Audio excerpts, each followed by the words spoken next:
Hello guys, आंनि मुङा मोनसे प्रकाश नार्जारी नोंथांमोना नायदों BM सोदोब चेनेल। स' गोबां दुखुनांथाव बाथ्रा। जोंनि बर' हारिनि गेजेराव जिनाहारियानो जिनाहारि नङा होमबा?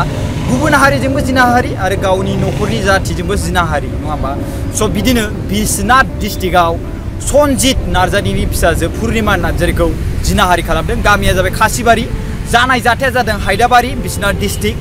ट्रेन साइटिं सेरावनो गोथैस'खौ गारनानै दोनहैदों आरो बे जाय जायगायाव गारनानै दोनदों बे जायगायाव दल'दै दोनदों। माने जाय मानसिया जिनाहारि खालामदोंमोन बिथांमोना माने ओरैबायदि टेलेन्ट सानदोंमोन कि बे गथ'खौ माने ट्रेन सानिफ्राय गारख्लायनाय बायदि नङा होमबा? ट्रेन सानिफ्राय बारसोमनाय बायदि नङा होमबा? आरो बेखौ साननो रोङासै कि जाय जायगायाव गोग्लैयो बे जायगायाव एसेबाबो लुथुर फुथुरनि थाखाय जानायनि थाखाय मा जायो, एसेबाबो हाया दोलायो बा एसेबाबो बडियाव जखम जायो। आरो पस्टमर्टम खालामदों। पस्टमर्टम खालामनायाव गोथैस'नि पस्टमर्टम खालामनायाव रेप खालामनाय मोनदों। आरो बिनि गेजेराव खोथाया ओरैबायदि जाहैबाय माने 2 तारिख खालि मंडे बै दिनखालि माने बिनि बिफाया अरुणाचलाव खामानि मावो। फिसाजोनो 20,000 रां हरदोंमोन। बेना बे 20,000 रां हरनायाव बिफाया बुंदोंमोन कि बासजों थांदो। आरो बिनि गेजेराव बिफाया बासजों थांनो थिननायाव फिसाजोआ बुंबाय आं ट्रेनजों थांसै। स' ट्रेनजों थांबा फैसाया खम जायो होननानै बियो ट्रेनजों फैबाय आरो आमाइमोनावबो थाहैनोसै नङा होमबा? स' सारियालियाव बिमाय दङ, बिमाया असे नङा आरोना। स' बिनि गेजेराव बियो गावनि 20,000 बिफा हरनाय फैसाखौ लानानै बियो डलफिन एक्सप्रेस होननाय मोनसे ट्रेन दं जोंना ओरै लकेल खारनाय। स' बेजों फैबाय हरनि 9ता 9:30आव मोनफैयो बिश्वनाथ सारियालिनि स्टेशनाव। स' बेयाव मोनफैनानै बियो गावनि बयफ्रेन्डखौ पुर्णिमा नार्जारीया कल खालामनानै सोंहरबाय कि आङो आंनि बिमायजों आमाइजों थांसै। स' नों टेनसन लानो नांला होननानै बिनि बयफ्रेन्डनो खोन्थाहरबाय। बिनि बयफ्रेन्डजोंबो रायलायबाय। दायो बिनि बयफ्रेन्डआ बुंदों जुदि माबा मोनसे प्रब्लेम जाथारमारोब्ला आङो पुलिस माबायाव थांनानै गासिबो बुंहैनो राजि। मानो होनोब्ला आंनाव कल फैदोंमोन, आंनो खोन्थादोंमोन आरो ओरैबायदि बुंदोंमन कि बिमायजों थांनो सफैबाय आरो बिमायनि उनाव थांसिगोन नङा होमबा? आरो बिनि लोगोसे बिनि बिफानोबो हरदोंमोन, सनजित नार्जारीनिमोन। आरो बिनि उनावहाय बिनि बिमानि मुङा जाबाय रबसि नार्जारी। लोगोफोर गोबां दुखुनांथाव नङा होमबा? दा बुंनाय मथे बिमायानो बेखौ रेप खालामनानै बिनि 20,000 फैसाखौ लादों होनना बुंदों। आथिङाव हमनानै बिनि आथिंखौ मस्रायनानै बेखौ रेप खालामदोंमोन जाहैदों। आरो बिनि गेजेराव बिनि गोदोनायाव बे गथ'नि फास्रा लानायजोंनो बिनि गोदोनायाव बे गथ'खौ बोथेनानै बुथारदों जाहैदों। बिराद दुखुनांथाव नङा होमबा?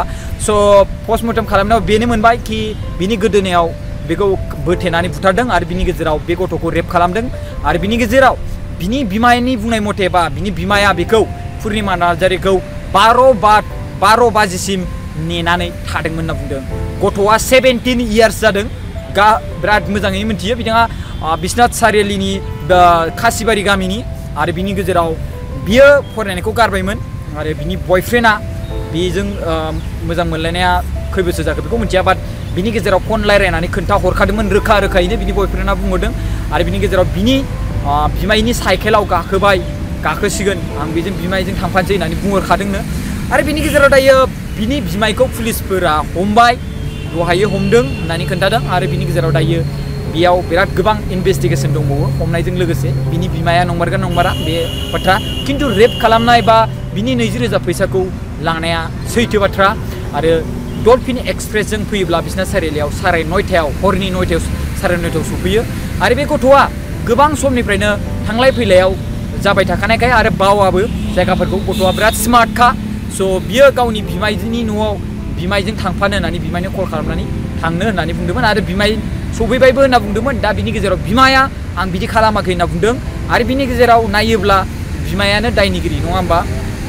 बे गथ'खौथ' रावबो पुलिस स्टेशननिफ्राय लांनो हाखाया, बे थाङागौमानि नङा होमबा? आरो बेथ' जेब्ला थांगोन बिनि बिमाया जेब्ला बेखौ लायगोन नङा होमबा? स' खोथाया बेबायदि जाहैदों आरो फुरा इनभेस्टिगेसन जागासिनो दं लोगोफोर। आरो बेखौ रेप खालामनानै बुथारदों आरो बिनिफ्राय 20,000 रां लाना थांदों।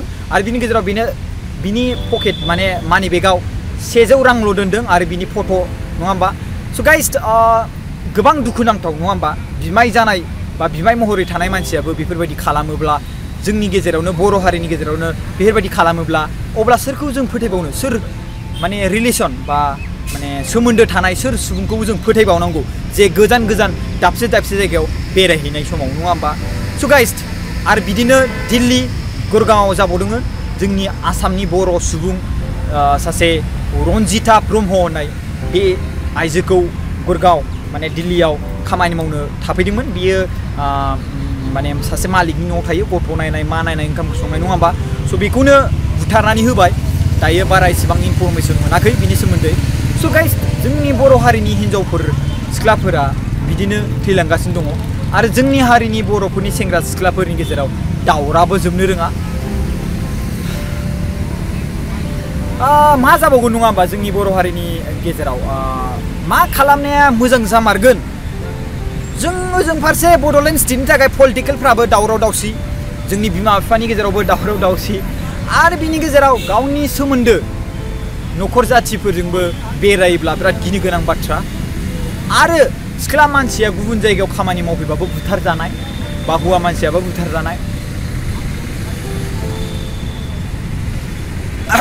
बे गथ'आ बे जायखौ 17 इयार्स बैसोनि गथ' बेखौ रेप खालामनाय गावनि बिमाय बायदि महर बेखौनो दा इनभेस्टिगेसन खालामनानै बेखौनो एफआइआर होदों आरो बिनि गेजेराव पुलिसनि एफआइआर होदोंमोन आरो बिनि गेजेराव बे बिथांखौ दायो पुलिसनि कास्टडियाव दोनदों बा प्रिजनाव बा बेखौ हमदों नङा होमबा बिनि गेजेराव इनभेस्टिगेसन जागोन लोगोफोर स' आङो बे बाथ्राखौनो फुल डिटेल्सै बुंनो सानदों लोगोफोर जों जुदि गावनि बिमाय जानाय बा गावनि बिबथै जानाय बा गावनि जेसेबाङानो सोमोन्दो दङ गावनि असे नङाबानो जाबाय नोंखौ बिमाय लेंदों बे गथ'आ नोंनि फिसा महर नङा होमबा बेखौ नों रेप खालामनांगौ बा माबा मोनसे खालामनांगौ साननानै नाय बे गथ'खौ ट्रेन साइटिंनि बेसेबांबा गोजानाव फख्रिनि बेबायदिया आलिया बे फख्रि जावनाया बिनि बेसेबांबा बै मोनसे आलि जेराव दोनदों नङा होमबा बे गथ'आ ट्रेन साइटिंनिफ्राय इसेबांबा गोजान खारदों ट्रेन साइटिं नङा बारसोमनानै थैयोब्ला बारसोमोब्ला जुदि थैयोब्ला बारसोमब्लाबो इसां थैनाय नङा हायाबो गुरैखा मिथिबायना आरो बिनि गेजेराव गोबां नायहैदों